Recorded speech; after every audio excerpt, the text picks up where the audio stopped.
Putri Indonesia DKI 2 perjuangkan isu kekerasan seksual melalui advokasi dengan nama Light 2 Hope. Dalam acara peluncuran Soft Light 2 Hope pada Sabtu, tanggal 3 Februari tahun 2024 mengangkat tema kota dan sekolah yang aman untuk perempuan. Lady mengungkapkan statistik yang mencengangkan 91,6% anak muda pernah melihat, mendengar, atau mengalami kekerasan seksual. Isu ini bisa ditemukan di rumah, sekolah, transportasi umum, bahkan jalanan. Lady menekankan bahwa melalui Light 2 Hope fokusnya akan pada peningkatan kesadaran, perlindungan korban, dan advokasi hingga ke tingkat nasional. Meskipun kesadaran di kalangan anak muda sudah tinggi, pemahaman yang lebih mendalam dan upaya pencegahan menjadi sangat penting. Pemerintah telah menetapkan kebijakan melalui UU KS, namun implementasinya memerlukan dukungan gerakan masyarakat.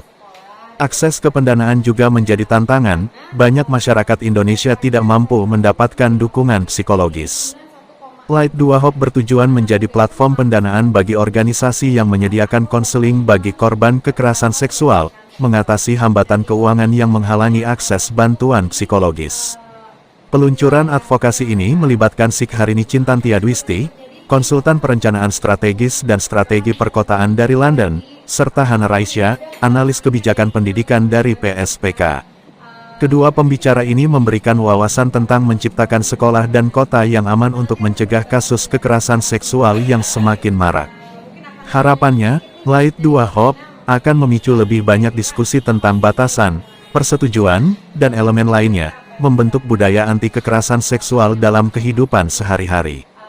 Tujuannya jelas pencegahan dan pengurangan kasus, dengan prioritas pada perlindungan korban, pungkas Lady Diandra. Jakarta 2, 2024. Kebetulan mungkin saya tidak perkenalan tentang diri saya. Usia saya 26 tahun, saya lahir dan besar di Jakarta. Tapi memang keluarga saya itu campuran Bapak Ibu. Jadi mungkin kayak Jakarta banget nih wajah saya ya. Ibu saya asli Jawa Timur, bapak saya asli Maluku, Ambon. Nah itu kan balik lagi menunjukkan Jakarta tempat yang sangat kaya akan budaya ya. Saya yakin Bapak Ibu pasti mungkin sedikit yang asli Jakarta, ada yang orang Jawa juga sama kayak saya, campuran semua. Iya, jadi kebetulan saya itu mengikuti Putri Indonesia karena saya yakin ini menjadi platform yang tepat untuk mengadvokasikan tentang Sustainable Development Goals atau tujuan pembangunan berkelanjutan. Saya sendiri dari kuliah sampai kerja, sampai kuliah lagi, terus kerja lagi, memang semua pekerjaannya berhubungan dengan tujuan pembangunan berkelanjutan. Dari pendidikan sendiri, saya lulus dari UPH untuk hubungan internasional dan dilanjutkan dengan master dari Public Policy and Management dari King's College London, dan kebetulan alhamdulillah puji Tuhan keduanya lulus dengan hormat. Lalu dilanjutkan lagi dengan pekerjaan saya. Dari pekerjaan memang sempat bekerja menjadi ketua dari salah satu organisasi yang diakui secara internasional sama PBB, yaitu Indonesian Future Leaders, di mana waktu itu saya menjadi perwakilan Indonesia sampai ke headquarternya, pusatnya United Nations di Amerika. Lalu setelah itu juga untuk pekerjaan saya bekerja lanjut lagi di PBB Indonesia, yaitu United Nations Development Program, memimpin satu program khusus untuk pemberdayaan pemuda dan perempuan untuk wirausaha muda. Nah dari situ sudah ikut memberdayakan ratusan bahkan hampir ribuan perempuan dan pemuda untuk wirausaha sosial. Jadi bagaimana usaha itu tidak hanya untuk keuntungan saja Bapak Ibu, tapi juga untuk bagaimana bisa memberikan dampak sosial dari akses pendidikan atau lapangan pekerjaan yang inklusif. Nah itu untuk pekerjaan saya, kurang lebih seperti itu. Untuk sekarang memang karena baru lulus dari Inggris, kemarin dilanjutkan dengan bekerja di salah satu NGO internasional, namanya IBL Global, yang memang sempat menjadi patronage atau organisasi yang didukung langsung oleh Pangeran Charles yang sekarang sudah menjadi King Charles, betul sekali. Gitu. Jadi organisasinya itu fokus untuk anti korupsi, pendidikan kepada pemuda, dan kita nanti sebentar lagi akan launch satu laporan khusus yang pertama di dunia bagaimana agensi-agensi anti korupsi seperti KPK bisa membantu pemuda-pemuda untuk tidak memiliki perilaku korupsi. Kurang lebih seperti itu. Jadi itu mungkin sedikit profil tentang saya. nanti akan diberikan informasi brief tentang saya, lalu foto-fotonya seperti apa, kegiatan saya seperti apa, karena memang ada beberapa mungkin yang menarik untuk rekan-rekan media semuanya.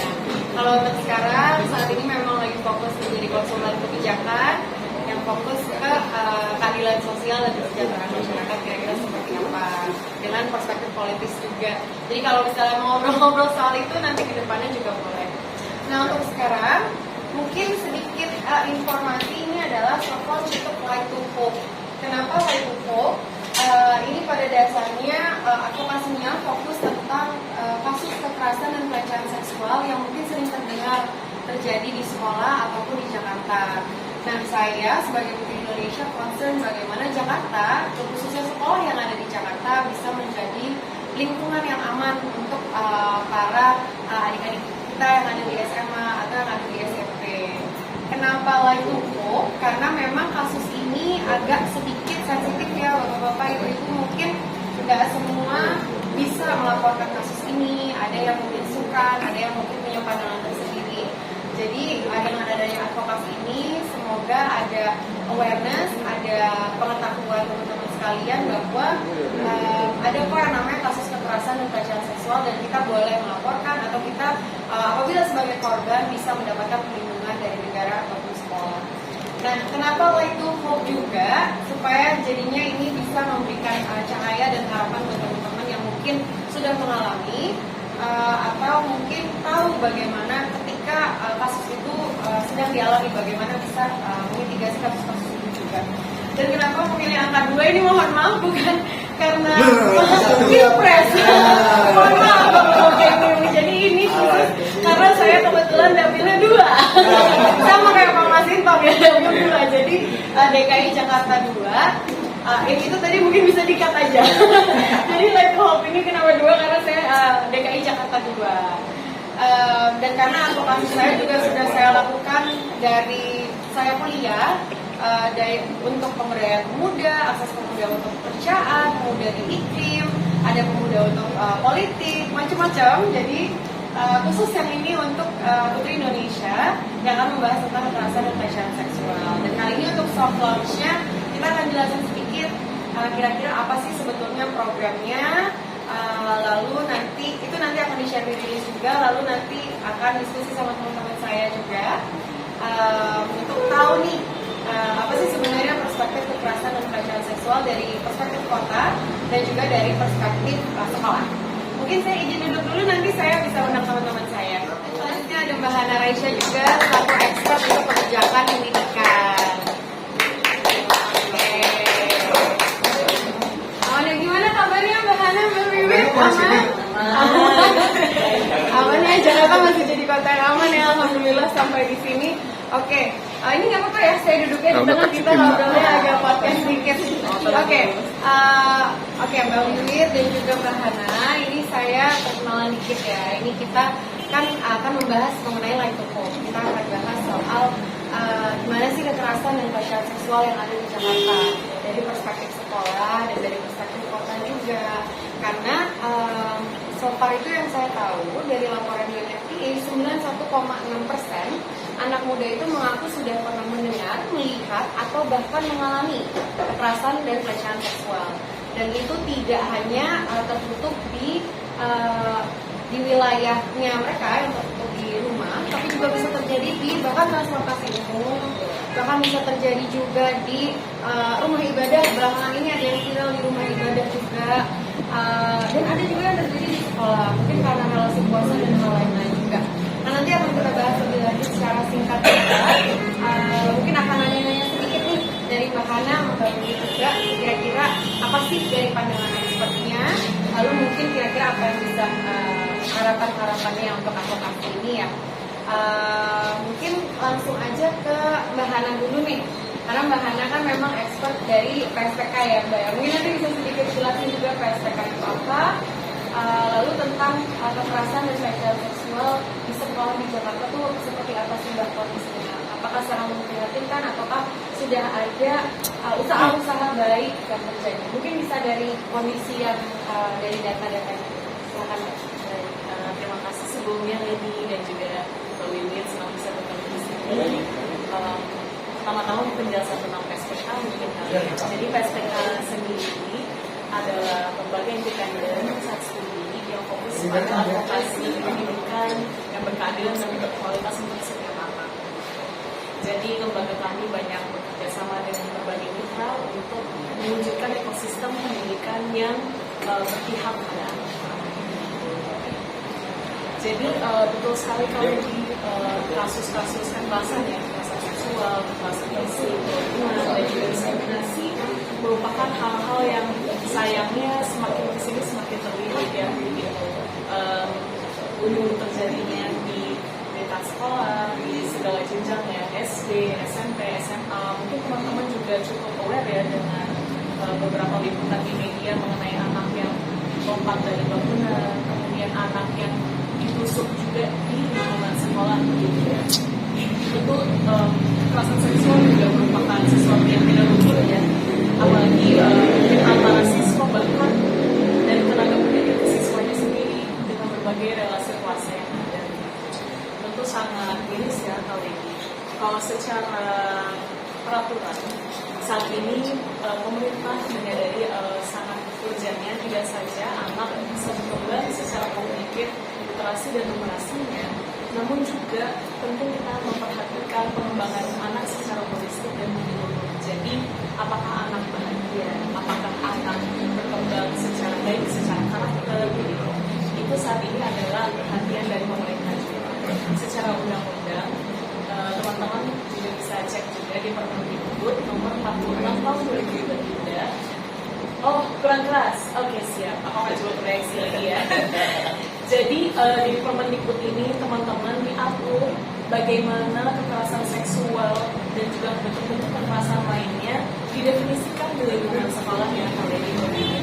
Jadi tidak ada lagi ranah abu-abu begitu. Salah satu isu yang dari dulu sudah ada, kita bingung mendefinisikannya apakah ini benar kekerasan seksual gitu. Karena tentunya seperti kita tahu, kekerasan seksual ini tidak selalu fisik ya, bisa berbentuk psikis, bisa berbentuk hukuman sosial, not always selalu mengenai organ ini menyentuh organ tersebut begitu, tidak selalu begitu.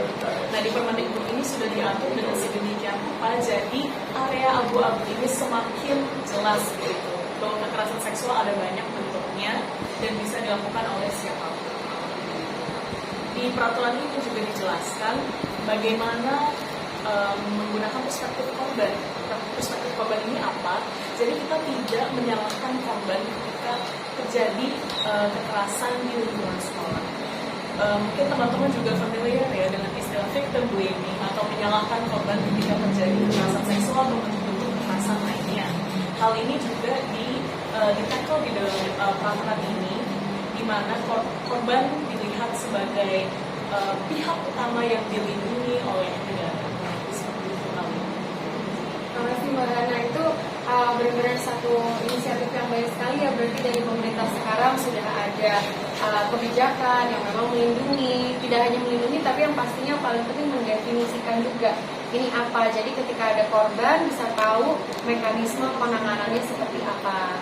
Nah, kalau misalnya dari sekolah sendiri, tapi untuk distribusi dari informasi tersebut dan implementasinya apakah sudah cukup baik Mbak Hana atau masih ada proses yang harus dilakukan lagi? Tentunya karena peraturan ini masih cukup baru ya, tahun 2023 nih teman-teman baru berbuat. Tentunya untuk implementasi masih ada banyak tantangannya. Kalau dari segi implementasi, harapannya di setiap satuan pendidikan ada semacam tim khusus yang menangani kekerasan di sekolahnya begitu. Namun tentunya ini masih berproses, belum semua satuan pendidikan memilikinya, tapi kedepannya harapannya akan ada ya.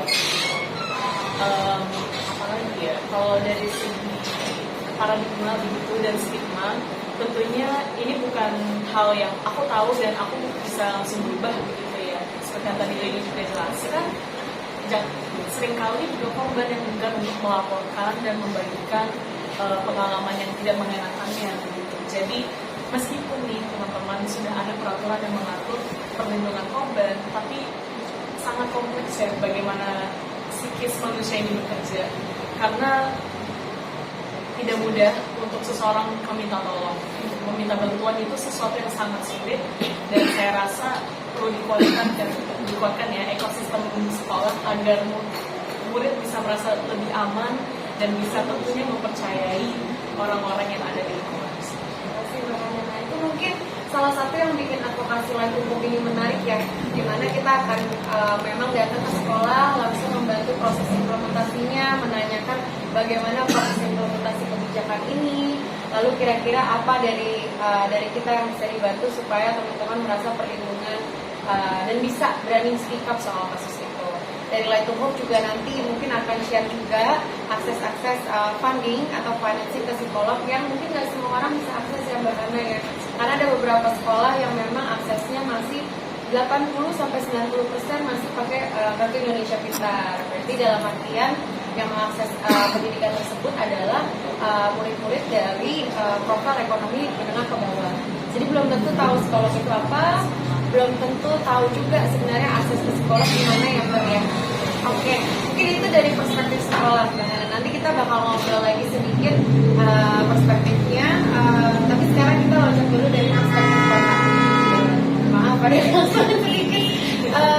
Mbak Wiwit, mungkin Mbak Wiwit kan memang expert kota ya, udah lama kerja di luar negeri juga.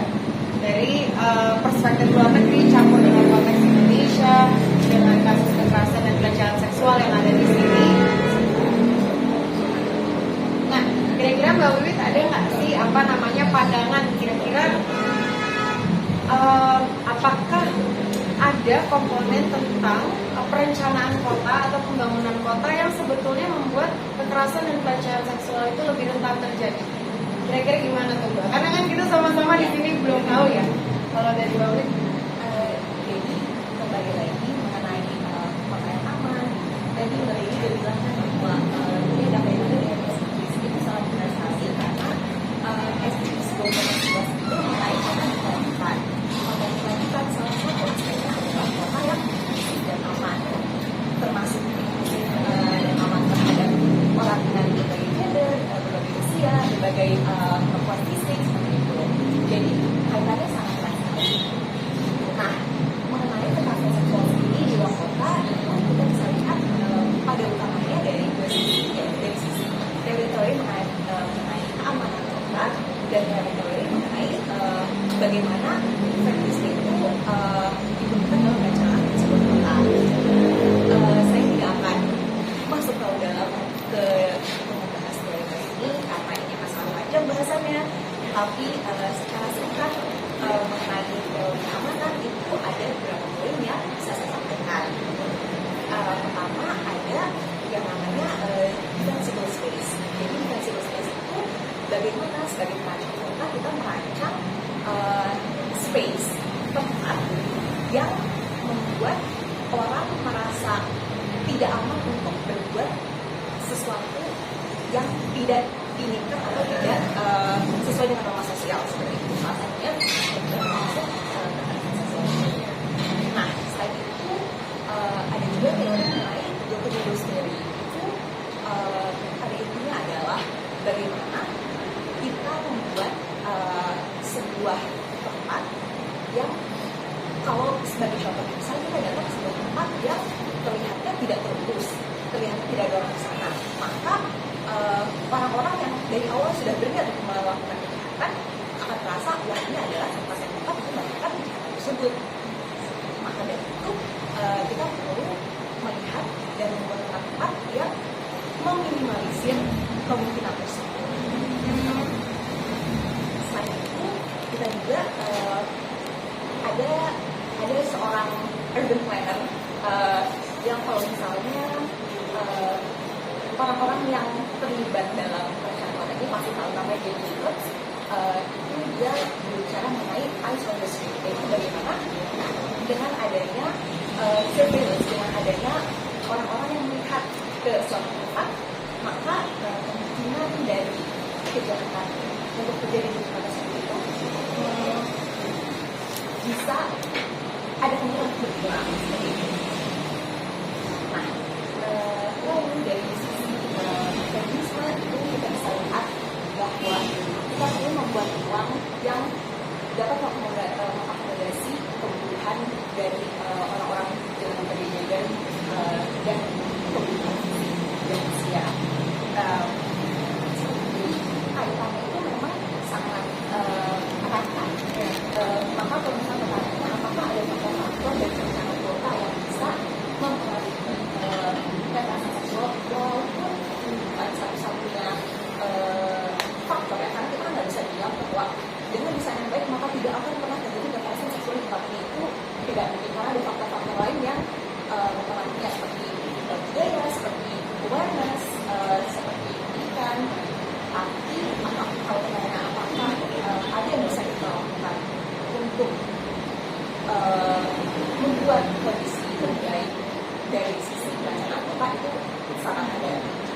baik.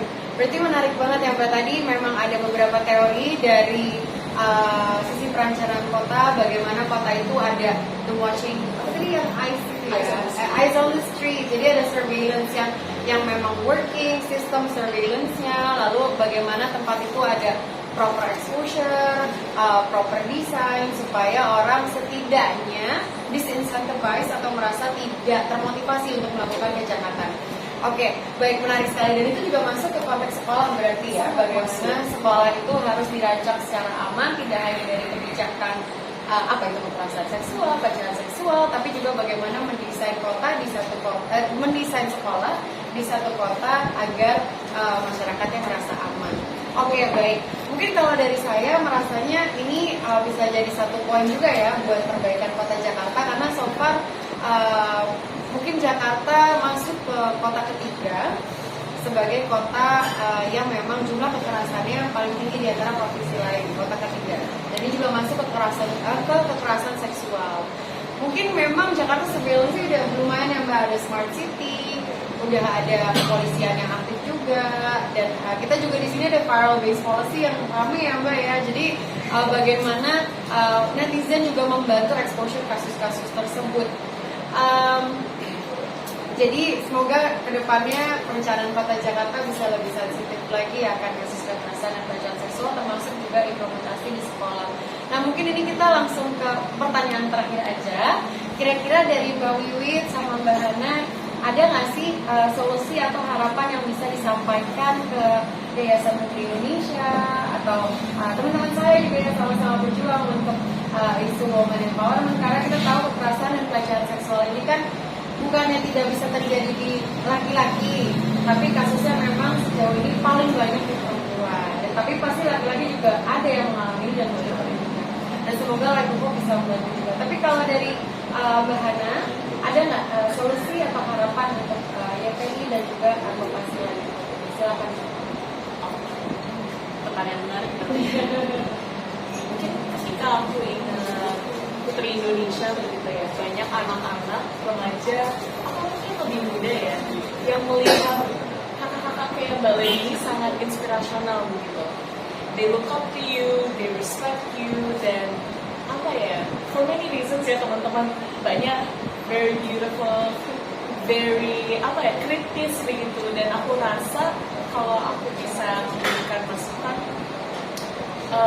teruskan advokasinya. Semakin sering ini disuarakan, semakin sering ini dikomunikasikan di berbagai level, di berbagai konteks, di berbagai lingkaran sosial begitu ya. Aku rasa satu hal yang aku pelajari ketika bekerja di dunia kebijakan dan advokasi adalah ketika satu suara itu pasti sangat bermakna gitu. Dan satu suara bisa mempengaruhi suara-suara lainnya, dan pada akhirnya membuat urgensi yang sangat penting untuk melihat suatu isu. Terutama ketika kita berbicara mengenai kekerasan seksual ini, menurutku salah satu sayangnya adalah kejahatan yang menyakiti banyak pihak secara berkelanjutan. Berdampaknya bisa di berbagai aspek dari tata kelola sosial dan juga sampai ke level individu.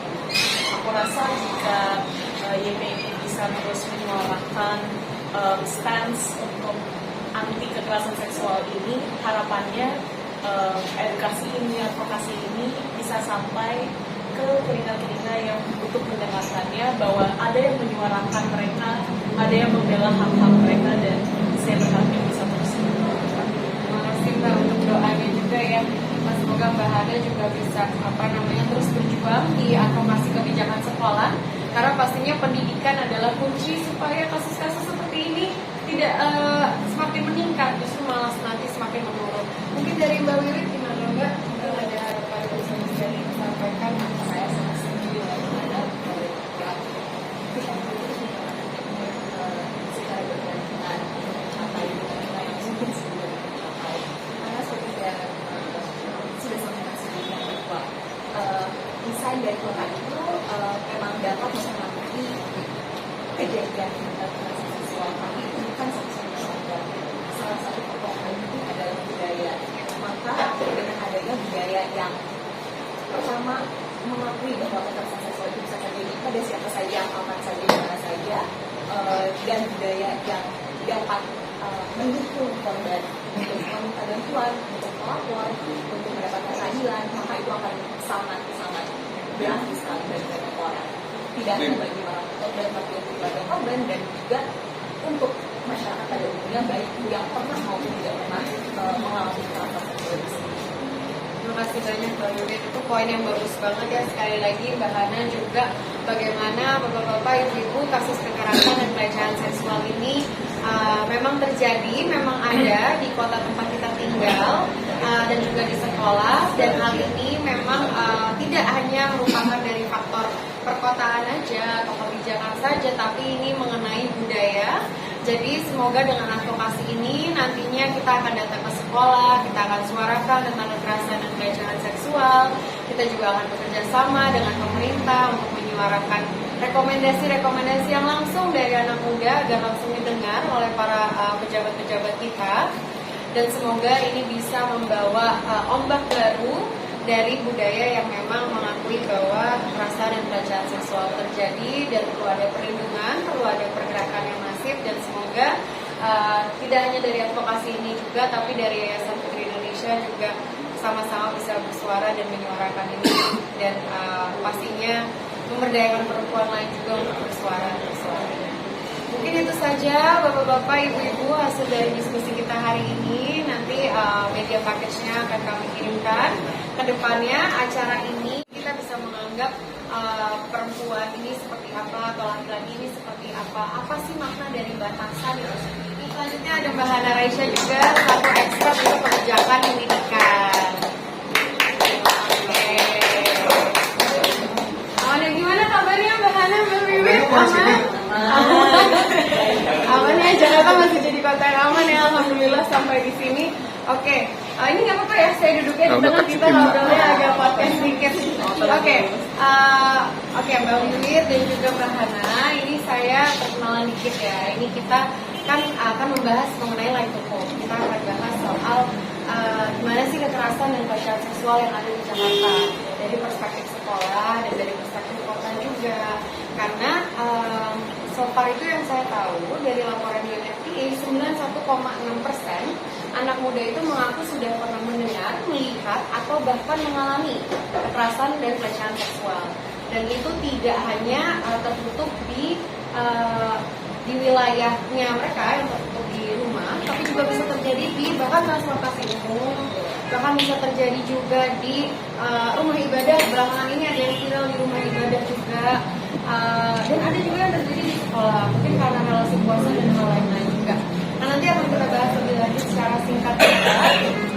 Mungkin akan nanya-nanya sedikit nih dari Mbak Hana, Mbak Wiwit juga, kira-kira apa sih dari pandangan expertnya, lalu mungkin kira-kira apa yang bisa harapan-harapannya untuk advokasi ini ya.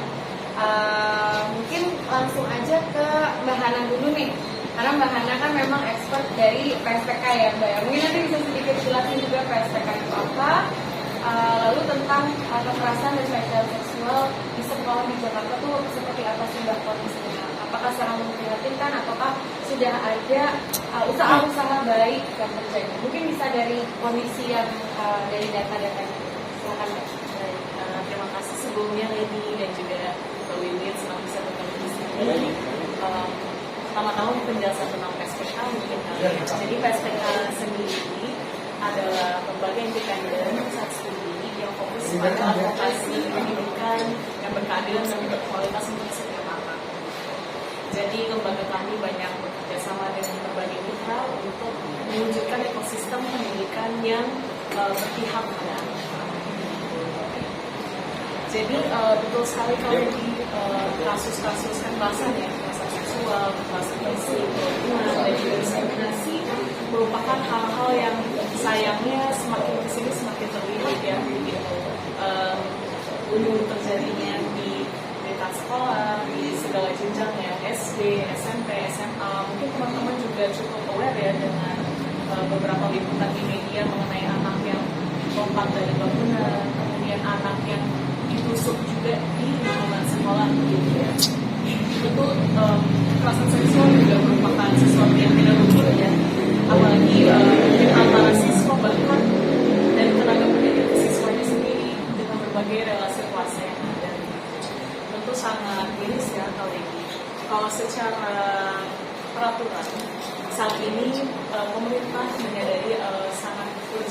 usia saja anak bisa berkembang secara kognitif, literasi dan numerasinya, namun juga penting kita memperhatikan pengembangan anak secara holistik dan menyeluruh. Jadi, apakah anak bahagia, apakah anak berkembang secara baik, secara karakter, gitu.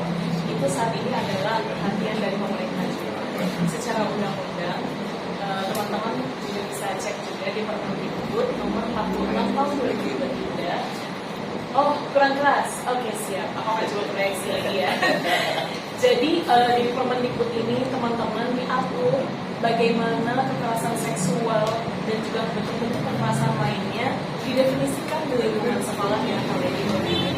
Jadi tidak ada lagi ranah abu-abu begitu. Salah satu isu yang dari dulu sudah ada, kita bingung mendefinisikannya apakah ini benar kekerasan seksual gitu. Karena tentunya seperti kita tahu, kekerasan seksual ini tidak selalu fisik ya, bisa berbentuk psikis, bisa berbentuk hukuman sosial, not always selalu mengenai organ ini menyentuh organ tersebut begitu, tidak selalu begitu. Nah, di Permendikbud ini sudah diatur dengan sedemikian rupa, jadi area abu-abu ini semakin jelas begitu. Bahwa kekerasan seksual ada banyak bentuknya dan bisa dilakukan oleh siapapun. Di peraturan ini juga dijelaskan bagaimana menggunakan perspektif korban. Perspektif korban ini apa? Jadi kita tidak menyalahkan korban ketika terjadi kekerasan di lingkungan sekolah. Mungkin teman-teman juga familiar ya dengan istilah victim blaming atau menyalahkan korban ketika terjadi kekerasan seksual atau bentuk kekerasan lainnya. Hal ini juga di-tackle di dalam peraturan ini, di mana korban dilihat sebagai pihak utama yang dilindungi oleh negara. Seperti itu kali. Terima kasih Mbak Hana, itu benar-benar satu inisiatif yang baik sekali ya. Berarti dari pemerintah sekarang sudah ada kebijakan yang memang melindungi, tidak hanya melindungi tapi yang pastinya paling penting mendefinisikan juga ini apa. Jadi ketika ada korban bisa tahu mekanisme penanganannya seperti apa. Nah, kalau misalnya dari sekolah sendiri tapi untuk distribusi dari informasi tersebut dan implementasinya apakah sudah cukup baik Mbak Hana atau masih ada proses yang harus dilakukan lagi? Tentunya karena peraturan ini masih cukup baru ya, tahun 2023 ini teman-teman baru berbuat, tentunya untuk implementasi masih ada banyak tantangannya. Kalau dari segi implementasi, harapannya di setiap satuan pendidikan ada semacam tim khusus yang menangani kekerasan di sekolahnya begitu. Namun tentunya ini masih berproses, belum semua satuan pendidikan memilikinya, tapi kedepannya harapannya akan ada ya. Apalagi ya, kalau dari segi paradigma begitu dan stigma, tentunya ini bukan hal yang aku tahu dan aku bisa langsung berubah begitu ya. Seperti yang tadi Lady juga jelaskan, seringkali juga korban yang enggan untuk melaporkan dan membagikan pengalaman yang tidak mengenakannya begitu. Jadi meskipun nih teman-teman sudah ada peraturan yang mengatur perlindungan korban, tapi sangat kompleks ya bagaimana psikis manusia ini bekerja, karena tidak mudah untuk seseorang meminta tolong, meminta bantuan itu sesuatu yang sangat sulit, dan saya rasa perlu dikuatkan ya ekosistem sekolah agar murid bisa merasa lebih aman dan bisa tentunya mempercayai orang-orang yang ada di lingkungan. Terima kasih Mbak Hana. Nah, itu mungkin salah satu yang bikin advokasi Light to Hope ini menarik ya, dimana kita akan memang datang ke sekolah langsung membantu proses implementasinya, menanyakan bagaimana proses implementasi kebijakan ini, lalu kira-kira apa dari kita yang bisa dibantu supaya teman-teman merasa perlindungan dan bisa berani speak up soal kasus itu. Dari Light to Hope juga nanti mungkin akan share juga akses-akses funding atau financing ke psikolog yang mungkin nggak semua orang bisa akses ya Mbak Hana ya. Karena ada beberapa sekolah yang memang aksesnya masih 80-90% masih pakai Kartu Indonesia Pintar. Berarti dalam artian yang mengakses pendidikan tersebut adalah murid-murid dari profil ekonomi menengah ke bawah. Jadi belum tentu tahu sekolah itu apa, belum tentu tahu juga sebenarnya akses ke sekolah gimana ya Mbak ya. Oke, mungkin itu dari perspektif sekolah. Nanti kita bakal ngobrol lagi sedikit perspektifnya, tapi sekarang kita loncat dulu dari perspektif kota. Maaf ada yang sedikit. Mbak Wiwit, mungkin Mbak Wiwit kan memang expert kota yang udah lama kerja di luar negeri juga. Dari perspektif luar negeri campur dengan konteks Indonesia, dengan kasus kekerasan dan pelecehan seksual yang ada di sini. Nah, kira-kira Mbak Wiwit ada nggak sih pandangan kira-kira apakah ada komponen tentang perencanaan kota atau pembangunan kota yang sebetulnya membuat kekerasan dan pelecehan seksual itu lebih rentan terjadi? Kira-kira gimana tuh Mbak? Karena kan kita sama-sama di sini belum tahu ya. Kalau dari Mbak Wiwit, jadi kembali lagi mengenai pakaian aman. Tadi Mbak Lili sudah bilang kan bahwa ini data dari SDGs itu sangat benar sekali karena SDGs Global 11 itu mengenai kota dilanjutkan. Kota dilanjutkan salah satu aspeknya adalah kota yang bersih dan aman, termasuk dan aman terhadap orang dengan berbagai gender, berbagai usia, berbagai perempuan fisik seperti itu. Jadi kaitannya sangat erat sekali. Nah, mengenai kekerasan seksual sendiri di luar kota, kita bisa lihat pada utamanya dari dua sisi, yaitu dari sisi teritori mengenai keamanan kota dan teritori mengenai bagaimana praktisnya itu dibentukkan dalam rancangan sebuah kota. Saya tidak akan masuk tahu dalam ke membahas teritori ini karena ini masalah panjang bahasannya. Tapi secara singkat mengenai teori keamanan itu ada beberapa poin yang bisa saya sampaikan. Pertama ada yang namanya defensible space. Jadi defensible space itu bagaimana sebagai perancang kota kita merancang space tempat yang membuat orang merasa tidak aman untuk berbuat sesuatu yang tidak diinginkan atau tidak sesuai dengan norma sosial seperti itu. Salah satunya termasuk kekerasan seksual. Nah, selain itu ada juga teori mengenai Doku sendiri. Itu pada intinya adalah bagaimana kita membuat sebuah tempat yang kalau sebagai contoh misalnya kita datang ke sebuah tempat yang terlihatnya tidak terurus, terlihatnya tidak ada orang di sana, maka orang-orang yang dari awal sudah berniat untuk melakukan kejahatan akan merasa wah ini adalah tempat yang tepat untuk melakukan kejahatan tersebut. Maka dari itu kita perlu melihat dan membuat tempat yang meminimalisir kemungkinan tersebut. Selain itu kita juga ada seorang urban planner yang kalau misalnya orang-orang yang terlibat dalam perencanaan kota ini pasti tahu namanya James Woods. Itu dia berbicara mengenai eyes on the street, yaitu bagaimana dengan adanya surveillance, dengan adanya orang-orang yang melihat ke suatu tempat, maka kemungkinan dari kejahatan untuk terjadi di tempat tersebut itu bisa ada kemungkinan berkurang seperti itu. Nah, lalu dari sisi feminisme itu kita bisa lihat bahwa kita perlu membuat ruang yang dapat mengakomodasi kebutuhan dari orang-orang dengan berbagai gender dan kebutuhan fisik dan usia. Kaitannya itu memang sangat erat.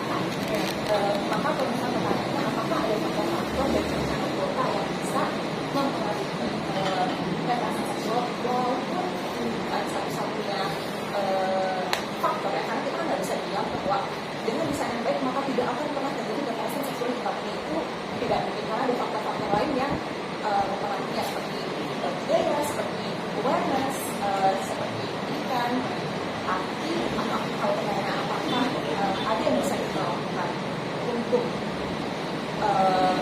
membuat kondisi lebih baik dari sisi perencanaan kota, itu sangat ada.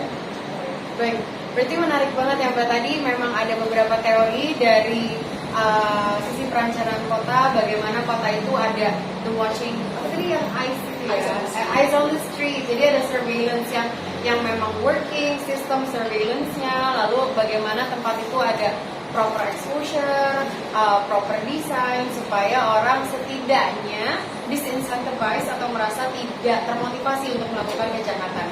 Oke, baik, menarik sekali, dan itu juga masuk ke konteks sekolah berarti ya, bagaimana sekolah itu harus dirancang secara aman, tidak hanya dari kebijakan apa itu kekerasan seksual, pelecehan seksual, tapi juga bagaimana mendesain kota di satu kota, mendesain sekolah di satu kota agar masyarakatnya merasa aman. Oke, baik. Mungkin kalau dari saya merasanya ini bisa jadi satu poin juga ya buat perbaikan kota Jakarta, karena so far mungkin Jakarta masuk ke kota ketiga sebagai kota yang memang jumlah kekerasannya paling tinggi di antara provinsi lain, kota ketiga. Dan ini juga masuk ke kekerasan seksual. Mungkin memang Jakarta sebelumnya udah lumayan ya Mbak, ada smart city, udah ada kepolisian yang aktif juga, dan kita juga di sini ada viral based policy yang ramai ya Mbak ya. Jadi bagaimana netizen juga membantu exposure kasus-kasus tersebut. Jadi semoga kedepannya perencanaan kota Jakarta bisa lebih sensitif lagi akan kasus kekerasan dan pelecehan seksual, termasuk juga implementasi di sekolah. Nah mungkin ini kita langsung ke pertanyaan terakhir aja. Kira-kira dari Mbak Wiwit sama Mbak Hana, ada nggak sih solusi atau harapan yang bisa disampaikan ke Yayasan Putri Indonesia atau teman-teman saya juga yang sama-sama berjuang untuk isu women empowerment, karena kita tahu kekerasan dan pelecehan seksual ini kan bukannya tidak bisa terjadi di laki-laki, tapi kasusnya memang sejauh ini paling banyak di perempuan. Tapi pasti laki-laki juga ada yang mengalami dan mengalami juga. Dan semoga Lagipop bisa membantu juga. Tapi kalau dari Mbak Hana, ada nggak solusi atau harapan untuk YPI dan juga advokasi Lagipop? Silakan. Pertanyaan menarik. Mungkin ketika aku ingat Putri Indonesia begitu ya, banyak anak-anak remaja atau mungkin lebih muda ya yang melihat kakak-kakak kayak Mbak Leni sangat inspirasional begitu. They look up to you, they respect you, dan apa ya, for many reasons ya teman-teman, banyak very beautiful, very apa ya, kritis begitu. Dan aku rasa kalau aku bisa memberikan masukan, teruskan advokasinya. Semakin sering ini disuarakan, semakin sering ini dikomunikasikan di berbagai level, di berbagai konteks, di berbagai lingkaran sosial begitu ya. Aku rasa satu hal yang aku pelajari ketika bekerja di dunia kebijakan dan advokasi adalah ketika satu suara itu pasti sangat bermakna gitu. Dan satu suara bisa mempengaruhi suara-suara lainnya, dan pada akhirnya membuat urgensi yang sangat penting untuk melihat suatu isu. Terutama ketika kita berbicara mengenai kekerasan seksual ini, menurutku salah satu sayangnya adalah kejahatan yang menyakiti banyak pihak secara berkelanjutan. Berdampaknya bisa di berbagai aspek dari tata kelola sosial dan juga sampai ke level individu.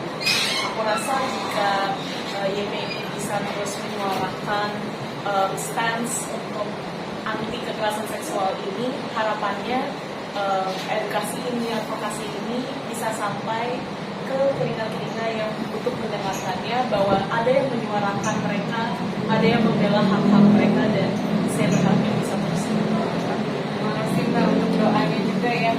Semoga Mbak Hana juga bisa terus berjuang di advokasi kebijakan sekolah, karena pastinya pendidikan adalah kunci supaya kasus-kasus seperti ini tidak semakin meningkat, justru malah nanti semakin menurun. Mungkin dari Mbak Wiwit gimana Mbak? Ada harapan yang bisa disampaikan? Saya sangat setuju dengan secara bergantian mencapai nilai yang mungkin sebelum mencapai, karena seperti saya sudah sampaikan sebelumnya bahwa desain dari kota itu memang dapat mempengaruhi kejadian kekerasan seksual, tapi itu bukan satu-satunya faktor. Salah satu faktor penting adalah budaya. Maka dengan adanya budaya yang pertama mengakui bahwa kekerasan seksual itu bisa terjadi pada siapa saja, kapan saja, di mana saja, dan budaya yang dapat mendukung korban untuk meminta bantuan, untuk melapor, untuk mendapatkan keadilan, maka itu akan sangat-sangat berarti sekali bagi banyak orang. Tidak hanya bagi orang korban, tapi untuk keluarga korban, dan juga untuk masyarakat pada umumnya, baik yang pernah maupun tidak pernah mengalami kekerasan seksual. Terima Terima kasih banyak Mbak Yudit, itu poin yang bagus banget ya. Sekali lagi Mbak Hana juga bagaimana bapak-bapak, ibu-ibu, kasus kekerasan dan pelecehan seksual ini memang terjadi, memang ada di kota tempat kita tinggal dan juga di sekolah. Dan hal ini memang tidak hanya merupakan dari faktor perkotaan aja atau kebijakan saja, tapi ini mengenai budaya. Jadi semoga dengan advokasi ini nantinya kita akan datang ke sekolah, kita akan suarakan tentang kekerasan dan pelecehan seksual. Kita juga akan bekerja sama dengan pemerintah untuk menyuarakan rekomendasi-rekomendasi yang langsung dari anak muda agar langsung didengar oleh para pejabat-pejabat kita. Dan semoga ini bisa membawa ombak baru dari budaya yang memang mengakui bahwa kekerasan dan pelecehan seksual terjadi dan perlu ada perlindungan, perlu ada pergerakan yang masif. Dan semoga tidak hanya dari advokasi ini juga, tapi dari Yayasan Putri Indonesia juga sama-sama bisa bersuara dan menyuarakan ini, dan pastinya memberdayakan perempuan lain juga untuk bersuara.